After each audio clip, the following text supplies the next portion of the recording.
இந்த மாதிரி ஆர்டிஸ்ட் எல்லாம் எனக்கு தெரிஞ்சு ட்ரீட்மெண்ட்டுக்கு எங்கேயாவது அனுப்பிச்சு வச்சுட்டு ஒரு மனநோயாளியாகவே அவரை பார்த்து அவர் ட்ரீட்மெண்ட் கொடுக்கணும். அதான் கரெக்ட் எனக்கு தெரிஞ்சு. ஆனால் அவரை போய் ஆர்டிஸ்ட் ஆக்கி விஜய் டிவியில் என்ன பண்ணிட்டாங்கன்னா இந்த பிக் பாஸில் வந்து உள்ளே விட்டுட்டாங்க. அவன் சொல்கிறான் வளர்ச்சி பிடிக்காம இவங்கெல்லாம் பண்ணுறாங்கன்னு. அவனுக்கெல்லாம் வெக்கமா இல்லையா? அவனுக்கு கொஞ்சம் கூட கூச்சமே இல்லைங்க அவனுக்கு. வணக்கம். இப்போ குக் கோமாளி நடந்த பிரச்சனை, அதில் வந்து திவாகர் வந்து நிறைய விஷயங்கள் பண்ணியிருக்காங்க, நிறைய விஷயங்கள் பேசியிருக்காங்க. அது எல்லாமே வந்து பாஸ் டாக்ஸ் நேயர்களுக்கு வணக்கம். அதாவது சமீபத்தில் ஒரு பெரிய இஷ்யூ ஒன்று போயிட்டே இருக்குது.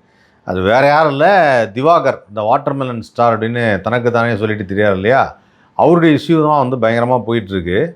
அதை பற்றி நிறைய பேர் வந்து என்கிட்ட பேசினாங்க. அப்போ நான் வந்து சரி ஓகே நம்மளுடைய கருத்தை பதிவு செஞ்சே ஆகணும் அப்படிங்கிறதுக்காக தான் இந்த வீடியோ உங்களுக்காக நான் போடுறேன். என்னென்னா ஜென்ரலாக வந்து பார்த்திங்கன்னா டெலிவிஷன் அப்படிங்கிற இண்டஸ்ட்ரியை வந்து நிறைய ஆர்டிஸ்ட்டை இன்றைக்கி சினிமாவில் வரக்கூடிய ஆர்டிஸ்டெல்லாம் உருவாக்கி கொடுத்துருக்கு.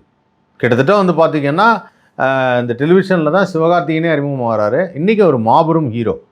நான் அதில் தான் அறிமுகமானேன். டெலிவிஷனில் தான் வந்து எனக்கு பெரிய வாய்ப்பு கிடைச்சிது. ஸோ டெலிவிஷன் ஸ்டாராகவே நிறைய ஷோஸ் பண்ணியிருக்கேன். ஸோ இப்படியெல்லாம் வந்துட்டு இருக்கும்போது இந்த கலக்கப்போது யார் அப்படிங்கிற நிகழ்ச்சி வந்து ஒரு காமெடி நிகழ்ச்சி. இந்த காமெடி நிகழ்ச்சியில் தான் பர்ஃபார்மிங் ஆர்டிஸ்ட் அப்படின்னு சொல்லி நிறைய பேரை செலக்ட் பண்ணுறாங்க. ஸோ அப்படி பர்ஃபார்மன்ஸ் வைஸ் நிறைய பேரை செலக்ட் பண்ணி ஒவ்வொருத்தராக வந்து இந்த டெலிவிஷன் இண்டஸ்ட்ரியில் நிறைய விஷயங்களை பண்ணி நிறைய காமெடி ஷோஸ் பண்ணி மக்களை வந்து மகிழ்விச்சிட்டு இருக்கிற டைமில் தான் இந்த சோஷியல் மீடியா அப்படிங்கிறது பரவலாக பேசப்பட்டு எல்லாரும் வந்து சோஷியல் மீடியா இன்ஸ்டாகிராமில் ஃபாலோவர்ஸ், இன்ஸ்டாகிராமில் யார் வந்து ரீல்ஸ் பண்ணுறா அப்படிங்கிற மாதிரி ஒரு விஷயத்தை ஆரம்பிக்கிறாங்க. அப்படி ஆரம்பிக்கும்போது என்ன ஆகுது அப்படின்னு பார்த்தீங்கன்னா, இந்த சில பேர் வந்து சின்ன சின்ன விஷயங்கள், அதாவது 1-2 ஏதாவது ஒன்று பண்ணி காமெடியாக இருந்ததுன்னா உடனே அது மக்கள் பார்த்துட்டு பயங்கரமாக அவங்கள வந்து ப்ரமோட் பண்ணி அவங்கள வந்து ஐயோ சூப்பராக இருக்குன்னு சொல்லி அவங்க அதே மாதிரி ரீல்ஸ் எல்லாம் பண்ண ஆரம்பித்து இப்படி ஏகப்பட்ட விஷயங்கள் வந்து அப்படியே டெவலப் பண்ணி அவங்களே ஸ்டார் ஆக்கிடுறாங்க. இதில் ஒரு சில பேர் மக்கள் பார்க்குறவங்க எல்லாருமே வந்து காமெடியான ஆள் அப்படின்னு கிடையாது. அவங்க ஏதோ அன்றைக்கி பண்ணது ஒரு நகைச்சுவையாக இருந்தது அது அன்னைக்கு. அதுக்கப்புறம் வந்து அதை தொடர்ந்து அவங்க பண்ணுவாங்களா மாட்டாங்களா அப்படின்னு சொல்லிட்டு மக்கள் அதை யோசிக்கிறது இல்லை. அவங்கள சொல்லி தப்பு கிடையாது. ஆனால் என்ன ஆகுதுன்னா அதை சேனலும் ரெக்கக்னைஸ் பண்ணி அவங்க வந்து இந்த ஆர்டிஸ்ட்டை நம்ம வந்து சேனலில் காமிக்கலாமே அப்படிங்கிற மாதிரி யோசிச்சிடுறாங்க. அங்கே தான் சிக்கலே. அதுதான் அந்த வாட்டர்மெலன் ஸ்டார் திவாகர் அவரெல்லாம் சேனல் உள்ள விட்டதே தப்பு. சேனலில் வந்து அவருக்கு வாய்ப்பு கொடுத்து அவரை வந்து நீங்கள் ஒரு பெர்ஃபார்ம் பண்ணுங்க அப்படின்னு சொன்னது வந்து மகா தப்பு. ஏன்னா இந்த மாதிரி ஆர்டிஸ்டெல்லாம் எனக்கு தெரிஞ்சு ட்ரீட்மெண்ட்டுக்கு எங்கேயாவது அனுப்பிச்சு வச்சுட்டு ஒரு மனநோயாளியாகவே அவரை பார்த்து அவர் ட்ரீட்மெண்ட் கொடுக்கணும். அதான் கரெக்ட் எனக்கு தெரிஞ்சு. ஆனால் அவரை போய் ஆர்டிஸ்ட் ஆக்கி விஜய் டிவியில் என்ன பண்ணிட்டாங்கன்னா இந்த பிக் பாஸில் வந்து உள்ளே விட்டுட்டாங்க. ஃபஸ்ட்டு கண்டஸ்டண்ட்டாக அவர் தான் அறிமுகப்படுத்துகிறாங்க. அப்படி பார்க்கும்போது எல்லாரும் மக்கள் மனசுலையும் என்ன இருக்குன்னா, அப்படியே ஐயோ செம திவாகர் வந்துட்டார், வாட்டர்மெலன் ஸ்டார் வந்துட்டார் அப்படின்னு. ஒரு என்ன செஞ்சார் அப்படின்னா ஒன்றுமே செய்யலை. ஒரு வாட்டர்மெலனை வச்சுக்கிட்டு இந்த கஜினி படத்தில் சூர்யா செஞ்ச அந்த ஒரு விஷயத்தை இவர் வந்து பண்ணி காமிச்சோன்னா உடனே அது நகைச்சுவையாக இருந்தது, அது கிறுக்குத்தனமாக இருந்தது. ஆனால் அது வந்து பண்ணி காமிச்சிட்டு கிறுக்குத்தனமாக இருந்தது, சிரிச்சிட்டு அதோட விட்டா பரவாயில்ல. திவாகர் அதுக்கு ஒரு கமெண்ட், சூர்யாவோட நான் பெட்டராக நடிப்பேன், இது அவரோட கமெண்ட். அப்போது அங்கே கொஞ்சம் சிக்கலாக தெரிஞ்சுது, யார் இந்த பையன் எதுக்கு இந்த மாதிரி பண்ணுறாப்புல அந்த மாதிரி யோசித்தேன். அதுக்கப்புறம் கேட்டால் அவர் வந்து ஒரு பெரிய டாக்டர் அப்படின்னாங்க. என்ன டாக்டரா அப்படின்னு பார்த்தா ஃபிசியோதெரபிஸ்ட்டு டாக்டருங்கிறாங்களே அப்படின்னா அது அவனே தான் சொல்லியிருக்காப்புல, நான் ஒரு டாக்டர் அப்படின்னு போராட்டம்லாம் சொல்லிக்கிறது. சரி ஓகே யாரோ ஒரு மனசு திருப்திக்காக ஒன்று சொல்லிக்கிறாப்புல அப்படின்னு சொல்லி விட்டாச்சு. டாக்டர்கிட்டன்னு போட்டு ஏதாவது கிளினிக் எதாவது வச்சுருந்தாருன்னு வச்சிங்களேன், போலீஸ் பிடிச்சிருக்கோம். அந்த போலி டாக்டரில் பிடிப்பாங்களா அந்த மாதிரி. ஆனால் திவாகரை பொறுத்த வரைக்கும் வந்து பார்த்திங்கன்னா சமீபத்தில் ஒரு பெரிய பிரச்சனை ஒன்று வந்ததுங்க. இந்த விஜய் டிவியில் குக் கோமாளியில் போய் சண்டை போட்டிருக்காப்புல. சண்டை போட்டதுன்னா எப்படின்னா தகாத வார்த்தைகளை யூஸ் பண்ணி நிறைய பேர் இப்போ அவங்களே வந்து ஓப்பனாக ஸ்டேட்மெண்ட் கொடுத்துட்டாங்க. அறந்தாங்கி நிஷா, மஞ்சுநாதன் இவங்க எல்லோரும் ஓப்பனாக ஸ்டேட்மெண்ட் கொடுத்துட்டாங்க. இவர் போய் தகாத வார்த்தையை யூஸ் பண்ணி நிறையா பேசியிருக்காரு. பெண்களை பேசியிருக்காரு, ஆண்களை பேசியிருக்காப்புல, சீனியர் ஆர்டிஸ்டான மாக்காப்பாவை பேசியிருக்காரு, புகழை பேசியிருக்காரு, அந்த கானா வினோத் அப்படிங்கிற ஆர்டிஸ்ட்டை பேசியிருக்காப்புல. இந்த மாதிரி நிறைய பண்ணியிருக்காப்புல. இது பண்ணோன்னா அவங்க எல்லோரும் ரொம்ப கடுப்பாக என்ன பண்ணிட்டாங்கன்னா, தயவுசெய்து கிளம்புறியா நீ வெளில போறியா அப்படின்ட்டாங்க. ஸோ வெளில அனுப்பிச்சிட்டாங்க. இதான் நடந்தது. செட்டை விட்டு வெளில அனுப்பிச்சிட்டாங்க. அதுவும் ஒரு இன்டர்வல் பிரேக் டைமில். ஏன் அப்படின்னா பிரேக் டைமுக்கு முன்னாடி ஒன்று நடந்திருக்கு. அது என்னன்னா ஷூட்டிங் டைமில் வந்து இவர் வார்த்தைகளை தப்பாக உபயோகப்படுத்தி பெண்கள்கிட்ட முறைகேடாக ஒரு மாதிரி கொஞ்சம் அவமரியாதையாக நடக்கிறது அப்படிங்கிற மாதிரி சில விஷயம்லாம் பண்ணியிருக்காப்புல. அதில் குறிப்பாக நிஷாட்டை பண்ணியிருக்காரு. அப்போ பண்ணப்போ தான் எல்லாரும் இல்லை வேண்டாம் அப்படின்னு சொல்லி பிரேக்லேயே எல்லாம் யோசிச்சிருக்காங்க, ஏன் இப்படி பண்ணுறாப்புல அப்படின்னு. அப்போ கரெக்டாக பிரேக் முடிஞ்சோன்னு வந்து இவர் பேசுகிற விதம் ரொம்ப மோசமாக இருந்திருக்கு. ஸோ இதான் நடந்திருக்கு. இது நடந்தப்போ இவர் நேராக போய் போலீஸ் ஸ்டேஷனில் கம்ப்ளைண்ட் கொடுக்குறாப்புல. இப்போ என்ன ஆயிடுச்சுன்னா, அந்த போலீஸ் ஸ்டேஷனில் யார் ஃபஸ்ட்டு கம்ப்ளைண்ட் கொடுக்குறாங்களோ அவங்கள தான் வந்து எடுத்துப்பாங்க. சார் ஃபஸ்ட்டு அவங்க தான். அதனால தான் நிறைய பேர் சொல்லுவாங்க, சார் ஃபஸ்ட் நீங்கள் போய் கம்ப்ளைண்ட் கொடுங்க, ஃபஸ்ட் நீங்கள் போய் கம்ப்ளைண்ட் கொடுங்க நிறையா சொல்லுவாங்க. இவர் என்ன பண்ணியிருக்காப்புல, திவாகர் நேராக போய் பக்கத்தில் இவிபி பக்கத்தில் இருக்கிற போலீஸ் ஸ்டேஷனில் போய் கம்ப்ளைண்ட் கொடுத்துட்டாப்புல. என்ன கம்ப்ளைண்ட்டு, திவாகரை வந்து இரும்பு ராடால் அடிச்சிட்டாங்க, மாங்காப்பா அடிச்சிட்டாரு அப்படின்னு ஒரு கம்ப்ளைண்ட். அதுக்கு ஒரு காயம் இங்கே தான் இருக்குது அப்படின்னு ஒன்று. இப்படிலாம் வந்து காமிச்சு எல்லாம் பண்ணிட்டார். பண்ணிவிட்டு வெளியில் வந்து மாகாப்பா மேலே கம்ப்ளைண்ட் கொடுத்தோன்னே விசாரிக்கணும் அப்படின்னா, மாகாப்பா, புகழ், கானா வினோத், அதுக்கப்புறம் கூட இருக்கிற விஜய் டிவி ஆர்டிஸ்ட் 2 பேர், இவங்க எல்லாரும் ஸ்டேஷனில் போயிட்டு விசாரிக்க போனப்போ தான் அங்கே இருக்கிற என்ன நடந்ததுன்னா, போலீஸ் ஸ்டேஷனில் இன்ஸ்பெக்டரே என்ன பண்ணியிருக்காரு, அவங்கெல்லாம் வந்து சரிப்பா விசாரிக்கிறேன் அப்படின்னு சொல்லிட்டு, ஏன் இதில் என்ன ஒரு உயரதிகாரி ஒருத்தர் வந்திருக்காரு, யாருன்னா நான் சொல்ல வரல, நடந்தது இதான், நான் கேள்விப்பட்ட ஒரு விஷயத்த சொல்கிறேன். வந்து என்ன பண்ணியிருக்காரு, கிளம்பியா வெளியில் போ, அதான் கம்ப்ளைண்ட் கொடுத்தால எல்லாம் விசாரிச்சுக்கணும் கிளம்பு அப்படின்ட்டார். ஏன்னா அவங்களுக்கு 1008 வேலை இருக்குதுங்க. போலீஸ் ஸ்டேஷனில் எலெக்ஷன் டைமில் ஏகப்பட்ட ஒர்க் இருந்திருக்கும். அந்த டைமில் இந்த ஆள் போய் இப்படி ஒரு கம்ப்ளைண்ட் கொடுத்துருக்காப்புல. கம்ப்ளைண்ட் கொடுத்தது என்ன, அடிச்சிட்டாங்கன்னு. ஒரு டெலிவிஷனில் வந்து அந்த மாதிரி ஒரு விஷயத்த பண்ணவே மாட்டாங்க, எந்த ஒரு ஆர்டிஸ்டையும் கையிட்டு அடிக்க மாட்டாங்க. சரியா, இவர் மேலே கடுமையாக எல்லாரும் வந்து பேசியிருக்கிறாங்க, எல்லோரும் வெளில போகணுன்னு சொல்லியிருக்காங்க, நீ தயவுசெய்து கிளம்பின்னு இருக்காங்க. ஏன்னா எல்லாரையும் அப்படி டீஸ் பண்ணியிருக்காரு. புகழை தப்பாக பேசியிருக்காப்புல, கானா வினோதை தப்பாக பேசியிருக்காப்புல, அறந்தாங்கி நிஷாவை தப்பாக பேசியிருக்காரு. இந்த மாதிரி ஏகப்பட்ட விஷயம் நடந்திருக்கு. ஸோ இதெல்லாம் பார்க்கும்போது இந்த பையன் ஒரு மனநோயாளிங்கிறது நல்லாவே தெரியுது. இதில் என்ன ப்ரூவ் ஆயிடுச்சு அப்படின்னு பார்த்தீங்கன்னா, சமீபத்தில் ஒரு யூடியூப் சேனலில் வந்து ஒரு போய் உட்காந்து பேட்டி கொடுக்குறாப்புல. பேட்டி கொடுக்கும்போது அவர் கேட்குறாரு, நீங்கள் ஏதோ ஆதாரம் இருக்குதுன்னு சொன்னீங்கல்ல, அதாவது இந்த மாதிரி அடித்ததுக்கு ஆதாரம் இருக்குன்னு நீங்கள், அதே மாதிரி நீங்கள் பேசுகிறதுக்கு ஆதாரம் இருக்குன்னு, என்ன ஆதாரம் இருக்குது உங்கள்கிட்ட, என்ன ஆதாரம் இருக்குது உங்கள்கிட்ட காட்டுங்க பார்க்கலான்னு. இல்லை சார் ஆதாரம் இருக்குது, நீங்கள் என்ன பேசுனீங்கன்னு சொல்லுங்கள் அப்படின்னு கேட்குறாங்க. கேட்டால் இவர் திவாகர் என்ன ஆதாரம் இருக்குது, ஆதாரத்தை காமிங்க அப்படின்ட்டு அந்த வீடியோ அப்படியே பார்க்குறேன்.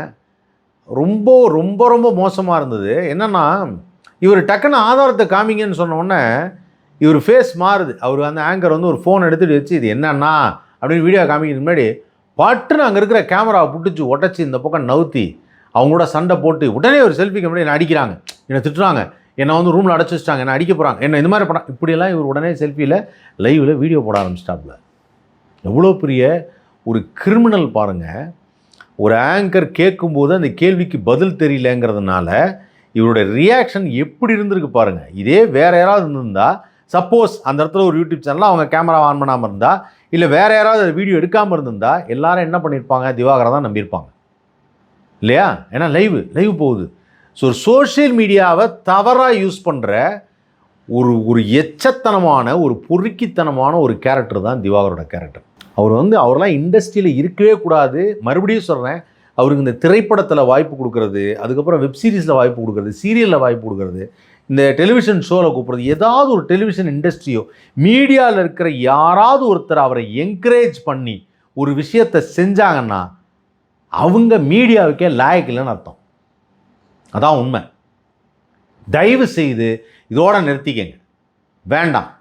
இவர் மாதிரி ஆளெல்லாம் என்கரேஜ் பண்ணாதீங்க சார். நிறைய டேலண்டட் பீப்புள் இருக்காங்க, ஏகப்பட்ட பேர். அவங்களுக்குள்ள டேலண்ட்டை வச்சுக்கிட்டு யாராவது நம்ம டேலண்ட்டை எக்ஸ்போஸ் பண்ணி காமிக்க மாட்டாங்களா, நமக்கு ஒரு வாய்ப்பு கிடைச்சிடாதான்னு ட்ரை பண்ணுறாங்க. அவங்களுக்கு வாய்ப்பு கொடுங்க, அவங்கள பற்றி எடுங்க, அவங்கள பற்றி நிறைய விஷயங்கள் பேசுங்க. அவங்களுக்கு நாளைக்கு மேடையில் ஒரு வாய்ப்பு கிடைச்சா, விஜய் டிவியில் ஒரு வாய்ப்பு கிடைச்சா, சன் டிவியில் ஒரு வாய்ப்பு கிடைச்சா, ஜி டிவியில் ஒரு வாய்ப்பு கிடைச்சா, அவங்க லைஃப் எங்கேயோ போகும். அதை விட்டுட்டு இந்த மாதிரி ஒரு ஆர்டிஸ்ட்டை திரும்ப உட்கார வச்சு அவன் கிறுக்குத்தனமாக தான் பேசுகிறான்னு தெரிஞ்சோம் மறுபடியும் உட்கார வச்சு எல்லாரும் இன்டர்வியூ எடுத்து அவன் என்ன பேசுகிறான் அப்படின்னா, அப்புறம் திவாகருக்கு சப்போர்ட், திவாகர் சொல்கிறார், அதை பற்றி நீங்கள் என்ன சொல்கிறீங்க அப்படின்னு எனக்கு கேட்கும்போது எனக்கு அப்படியே பத்திட்டு வருது. நெவர், பண்ணவே கூடாது. அந்த பையன் யாருங்க? உங்களுக்கு முன்னாடி இந்த சீனியர் ஆர்டிஸ்ட்லாம் எவ்வளோ பேர் எவ்வளோ விஷயங்கள் பண்ணியிருக்கிறாங்க, எவ்வளோ மக்கள் மனசில் இடம் பிடிச்சிருக்காங்க.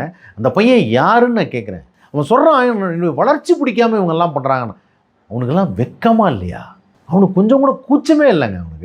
அவனுடைய வளர்ச்சி பிடிக்கல. நீ என்ன வளருவார் அவர்? நான் ஓப்பன் சேலஞ்சே வைக்கிறேங்க. அவன் போயிட்டுங்க நடிப்பு ஏதாவது கற்றுக்கிட்டு அவன் நடித்தா கூட பரவாயில்லைங்க. அவன் நடிக்க வரும், ஆனால் கற்றுக்கிட்டு நடித்தா பரவாயில்ல. அவன் பண்ண மாட்டான், அவன் பண்ணவே மாட்டான், அவன் அதை பண்ண மாட்டான். அதுக்கு பதிலாக இந்த மாதிரி கிறுக்குத்தனமாக ஏதாவது பண்ணி மக்கள் மனசில் எப்படி இடம் பிடிக்கிறது அப்படின்னுங்கிறதுக்காக பப்ளிசிட்டி பைத்தியம் திவாகர். அந்த பப்ளிசிட்டி பைத்தியம் வந்து எல்லாரையும் முட்டாளாக்கி எல்லாரையும் அசிங்கப்படுத்தி கேவலப்படுத்தி மாகாபானந்தோடைய சீனியாரிட்டி என்ன, அவன் எவ்வளோ ஷோஸ் பண்ணியிருக்காப்புல, எவ்வளோ ஃபெமிலியரான ஒரு பர்சன், அந்த பர்சனை சொன்னால் நம்ம பப்ளிசிட்டி நம்பர் 1 வந்துடும். இந்த பாருங்க, இந்த ஒரு வாரமாக அவரை பற்றி திரும்ப திரும்ப திரும்ப திரும்ப எல்லாரும் பேசிகிட்டு இருக்கிறோம். அப்படி எல்லாரும் பேசுறது என்ன ரீசன் அப்படின்னா, இந்த மாதிரி விஷயம் நடந்துச்சு, மாகாப்பா அந்த மாதிரி மாகாப்பா அது நடந்ததாம, ஏதோ அடிச்சிட்டாங்களாம, ஏதோ ஒரு இஷ்யூவாக பேசுகிறாங்க. பாதி பேர் என்னன்னா, நம்ம ஊரில் நிறைய பேர் படித்தவர்னு நான் சொல்கிறேன், எல்லாரும் இல்லை, காசிப் கேட்குறாங்க. காசிப் வந்து ஏதோ ஒரு விஷயம் கேள்விப்பட்டேன், இன்னும் உண்மையிலே ஸ்டுடியோவில் என்ன அடித்தடியா, இந்த மாதிரி நடந்திருக்கா, நடந்தால் தானே வெளில வரும், இப்படிலாம் பேச ஆரம்பிச்சிட்டாங்க. நான் சீரியஸாக சொல்கிறேங்க, தயவுசெய்து சொல்கிறேன், டெலிவிஷன் இண்டஸ்ட்ரியில் இருக்கிற ஆர்டிஸ்ட்டு உங்களை யாரெல்லாம் ரொம்ப சிரிக்க வைக்கிறாங்களோ அவங்க வாழ்க்கையில் ரொம்ப கஷ்டப்படுறாங்கன்னு அர்த்தம். நிறைய கஷ்டங்களை வந்து பார்க்குறாங்க, வாழ்க்கையில் அவங்க வடிக்காத கண்ணீரே கிடையாது. அதெல்லாம் மறந்துட்டு ஒவ்வொருத்தருடைய பர்சனல் லைஃப்பையும் வந்து மறந்துட்டு, அவங்களுக்கு இருக்கிற கவலையை மறந்துட்டு, கஷ்டத்தை மறந்துட்டு, அங்கே வந்து மக்களை பார்த்து சிரிக்க வைக்கிறவங்க யாரும் இன்னொருத்தரை துன்புறுத்துறது கிடையாது. இந்த விஜய் டிவியில் அப்படி ஒரு விஷயம், இப்படி வச்சுப்போமே சார், அவர் வளர்ந்து வர்றதுனால அவருக்கு இந்த மாதிரி ஒரு பிரச்சனை. இது வரைக்கும் விஜய் டிவியில் எத்தனையோ புது புது ஆர்டிஸ்ட் வளர்ந்து வந்திருக்கிறாங்க, அவங்க யாருக்கா அந்த பிரச்சனை வந்திருக்கா? யாருக்குமே இந்த மாதிரி ஒரு பிரச்சனை வந்ததே கிடையாது. அப்புறம் என்ன, இவருக்கு மட்டும் புதுசாக ஒரு பிரச்சனை வந்து முளைக்குது, புதுசாக வந்து இந்த மாதிரி ஏன்னா அவங்க அடிச்சிட்டாங்க, என்னுடைய வளர்ச்சி பிடிக்காமல் இந்த மாதிரி பண்ணிட்டாங்க அப்படின்னு சொல்லிட்டாங்க. ஸோ சச்ச ஒன்று அவர் மனநோயாளியாக இருக்கணும், இல்லைனா ஈ மஸ்ட் பி அ கிரிமினல். ரெண்டில் ஏதாவது ஒன்று தான் இருக்கணும். நான் மனநோயாளின்னு இப்போ வரைக்கும் நினச்சிட்டு இருக்கேன். ஆனால் எனக்கு கொஞ்சம் கொஞ்சமாக அந்த ப்ரோவக் டிவியில் பார்த்தது, அந்த ஆங்கர்கிட்ட பேசினதெல்லாம் பார்க்கும்போது ஒரு எல்லாம் பிளான் பண்ணி செய்யக்கூடிய ஒரு கிரிமினல்னு தோணுது. அதான் உண்மை. ஸோ அதனால் தயவுசெய்து சொல்கிறேன், இப்படிப்பட்ட ஆர்டிஸ்ட்டை என்கரேஜ் பண்ணாதீங்க. அதே மாதிரி இந்த ஆக்சுவலாக அந்த பிக் பாஸில் இந்த பார்வதி, விஜய் பாரு, அந்த பொண்ணு வந்து உள்ள பிக் பாஸ் வீட்டில் இருந்தது இல்லையா, அந்த பொண்ணோட சேர்ந்து இவங்க அடித்த லூட்டி அப்படிங்கிற மாதிரி ஒரு விஷயம் வந்து திவாகர் பண்ணாப்புல. வெளியில் வந்து பார்த்தா திடீர்னு அந்த பொண்ணு எது கிடைச்சாலும் அது வைரல் கண்டான்னு நினச்சிட்டு இருக்கு. திவாகரை கூப்பிட்டு இவர் எங்கள் அண்ணன் நொண்ணேன் அப்படின்ட்டு அவரை வச்சுட்டு அவங்க 2 பேரும் சேர்ந்து ஒரு சாட் ஷோ ஒன்று பண்ணுறாங்க. அது பார்க்குறப்ப இன்னும் கொடுமையாக இருந்தது. நான் தான் சொன்னேன்ல, இந்த மாதிரியே போயிட்டுருக்கு. இவங்க எல்லாருமே இதில் வியூஸ் வருது, இதில் காசு வருதுங்கிறதுக்காக ஒரு விஷயத்தை பண்ணுறாங்க. தயவுசெய்து நான் பேசுகிறது ஒரு எச்சரிக்கை வீடியோ தான். நான் திரும்ப சொல்கிறேன், இதை பற்றி திரும்ப நான் பேசுகிறதுல அர்த்தமே கிடையாது. மேபி இது ஒரு டிஸ்கஷனாக எப்போவுமே நான் என்னுடைய சீனியரான உமாபதி கிருஷ்ணன் அவர்கிட்ட கேட்பேன். அவர்கிட்ட வந்து இந்த மாதிரியான ஒருத்தர், ஏன்னா பாலாவை பற்றி நான் பேசும்போதும் அவர் ஒரு கிளாரிட்டி கொடுத்தாரு. அதே மாதிரி இவனை பற்றி பேசுகிறப்போ ஒரு கிளாரிட்டி கிடைக்குமாங்கிறதுக்கு, இன்னும் கொஞ்சம் பெட்டர் கிளாரிட்டி கிடைக்குமாங்கிறதுக்கு ஒரு தடவை பேசுவோம். அதுக்கு மேலே இவரை பற்றிலாம் பேசவே மாட்டேன். நான் சீரியஸாக சொல்கிறேன். ஆனால் இந்த மாதிரி ஆர்டிஸ்ட்டை தயவு செய்து அவாய்ட் பண்ணுங்கள், இக்னோர் பண்ணுங்கள். இந்த காலேஜில் கல்ச்சுரலில் பசங்களாக உங்களுக்கும் சொல்கிறேன், நிறைய ஆர்டிஸ்ட் இருக்காங்க, நல்லா இருக்கிறாங்க, நல்லா பர்ஃபார்ம் பண்ணுறாங்க, உங்களை சிரிக்க வைக்கிறாங்க, உங்களுக்காக பாட்டு போடுறாங்க, டான்ஸ் ஆடுறாங்க, அவங்களெல்லாம் கூப்பிடுங்க. இவனுக்கு எந்த டேலண்ட்டும் கிடையாது, இவன் டேலண்ட் இல்லாமல் இவன் கிறுக்குத்தனமாக பண்ணுறத நீங்களும் எப்படி ரசிக்கிறீங்கிறத நான் கண்கூட பார்த்தேன் ஒரு காலேஜ் கல்ச்சுரலில். அந்த காலேஜ் கல்ச்சுரலில் இவனை ஒரு பைத்தியக்கார மாதிரி இப்படி பார்த்து அந்த பைத்தியம் பண்ணது பாரு அப்படின்னு சொல்லிட்டு எல்லோரும் சிரிக்கிறாங்க. அதுதான் உண்மையிலே நடக்குது. யாருமே டேலண்ட்டுக்காக கைதட்டலை, யாருமே டேலண்ட்டுக்காக சிரிக்கலை. அதான் நடக்குது.